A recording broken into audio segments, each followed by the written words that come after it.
This is 7 News. Tonight, a Perth police officer's shocking double life exposed.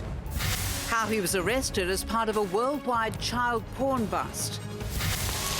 The bush search for a 71-year-old woman in our south. And nearing the end, the little master's last test in front of his proud mum. Sachin Ramesh Tendulkar, thank you. From the studios of 7 Perth, Susanna Carr.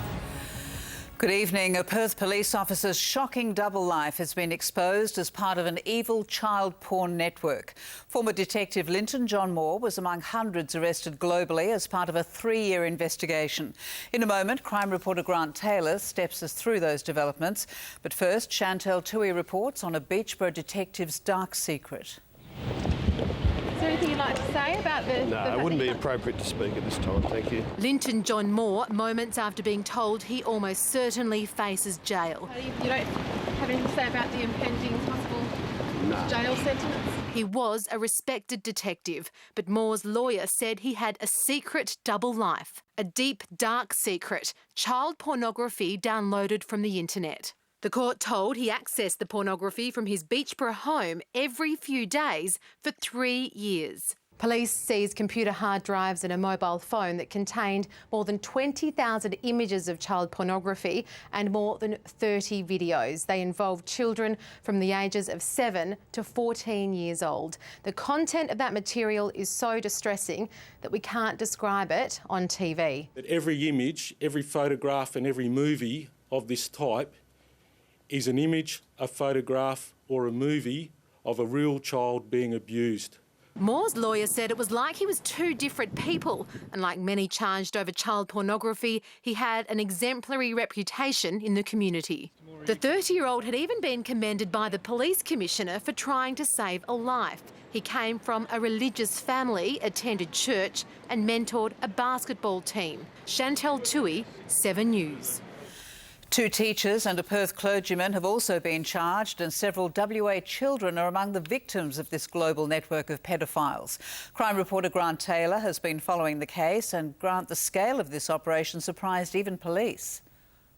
Well, Sue, they're surprised by both the scale of it and the people allegedly involved, among them teachers, doctors, clergymen and police, including former detective Linton John Moore. Worldwide, 350 people have been arrested, 65 of them here in Australia, 6 in WA. One of those, a Goldfields primary school teacher who's also been charged with molesting 5 boys. Those boys were among about 400 children worldwide who police say are now safe. The investigation that led to the arrest began in Toronto, Canada 3 years ago. Here's how it unfolded. When Canadian police stumbled onto a child porn website in 2010, they could never have imagined how far their investigation would take them. The arrest of the website's founder, leading to the identification of 350 suspected pedophiles worldwide, living in more than 50 countries.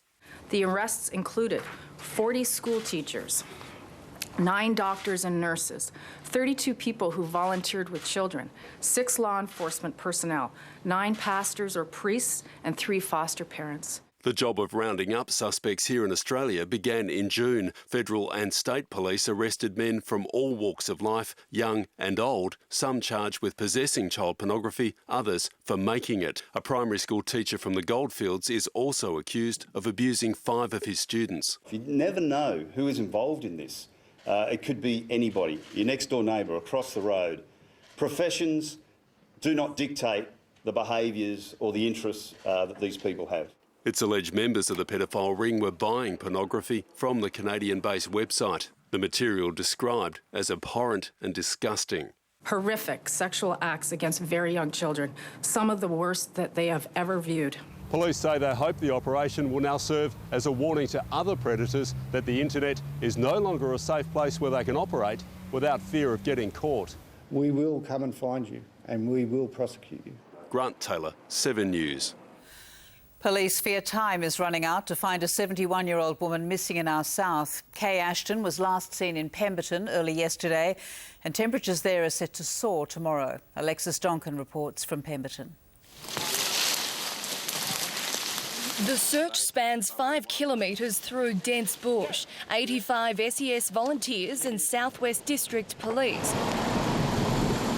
all looking for 71-year-old Patricia K. Ashton. She's only wearing a pyjama top and black slacks and slippers on her feet. Known to locals as Kay, police say the 71-year-old is fit and healthy, but the conditions out here, her age and dementia, has them extremely worried. Romeo Foxtrot 201. Bear in mind that Kay's 71 years of age and she's quite slim.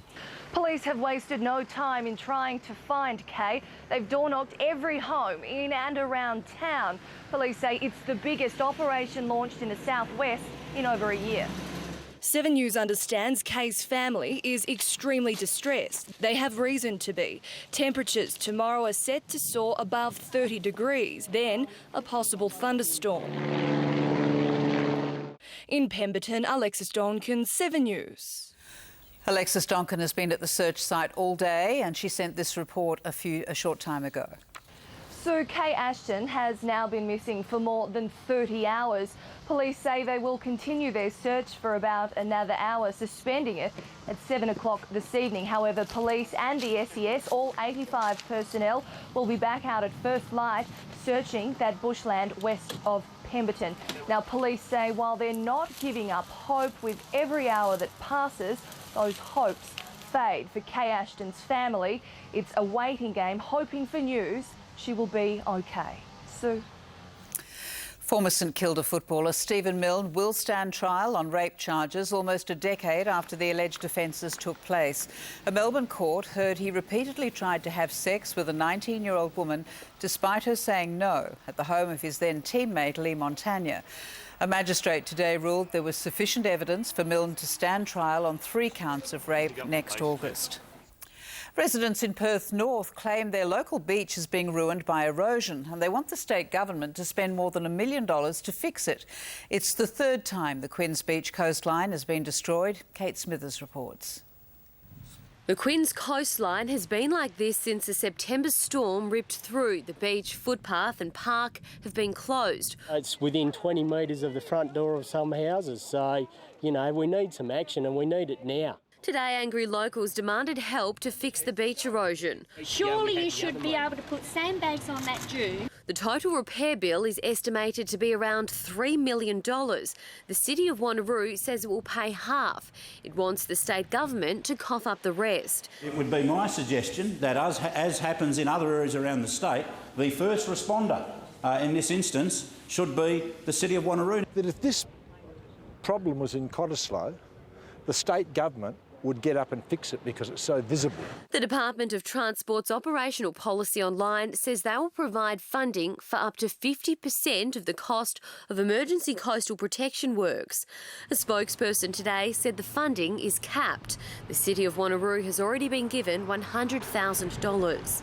This isn't the first time Quinns locals have had to deal with beach erosion. In 1996, huge waves damaged the coastline, and a decade ago it happened again.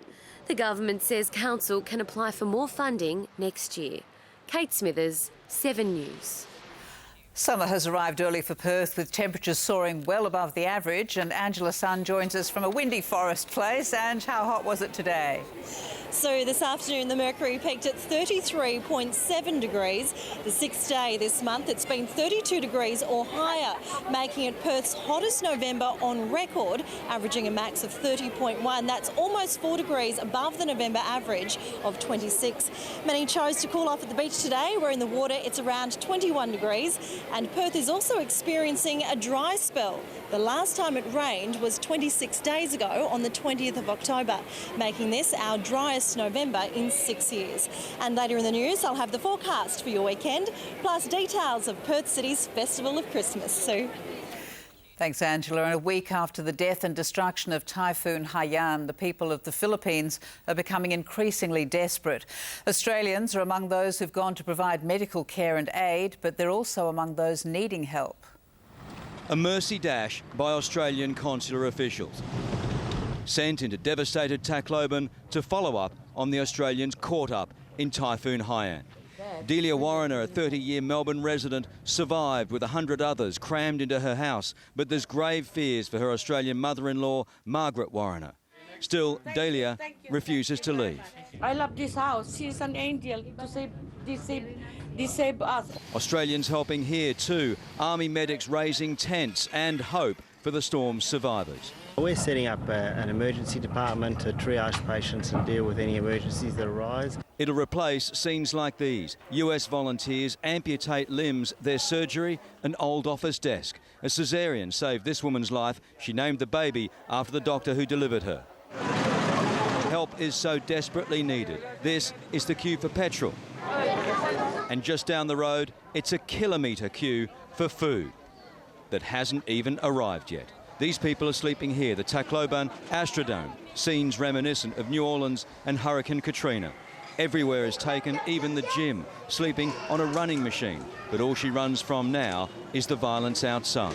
Notorious person come out, especially at night. There are some rape cases. The aid is getting here, but the problem is still distribution. At least now the roads are opening, supplies are moving, and soon, with hope, people should have something to line up for. In Tacloban, Chris Reason, 7 News. West Australians could soon be sent back to the polls after the Australian Electoral Commission today lodged a petition with the High Court to have the result of September's Senate election declared void. The result was tainted by the loss of 1,375 votes, affecting the final 2 positions given to the Greens and Sports Party in a recount. If a fresh election is ordered, all 6 Senate places will be recontested. He's India's version of Don Bradman, and Sachin Tendulkar may have faced his last ball in international cricket. The little master fell short of a century, but thrilled the Indian crowd with a memorable innings. There's more than 1 billion people in India. It felt like all of them were crammed into this little stadium. Just have a listen. Sachin's mum was on hand. The first time in 24 years she's seen him play. She would have been impressed. Oh, gorgeous. Gorgeous. He's in form. The little master raced to 38 by the end of play last night. A few tips from Warnie this morning, then back out to another ovation. The crowd, they would have lined up all morning. From there, he set about taking one last stand. Oh, great shot to bring up the half-century in his last test innings. A fairy tale finish seemed on the cards, but on 74... No. Tendulkar's got to go. What an innings from the master, Sachin Ramesh Tendulkar. Thank you. Thank you. Thank you. Ryan Daniels, 7 News. How Google is enlisting experts to answer your questions. Find out next. Plus, why Perth airport workers were protesting. And Prince Harry's mission to the South Pole.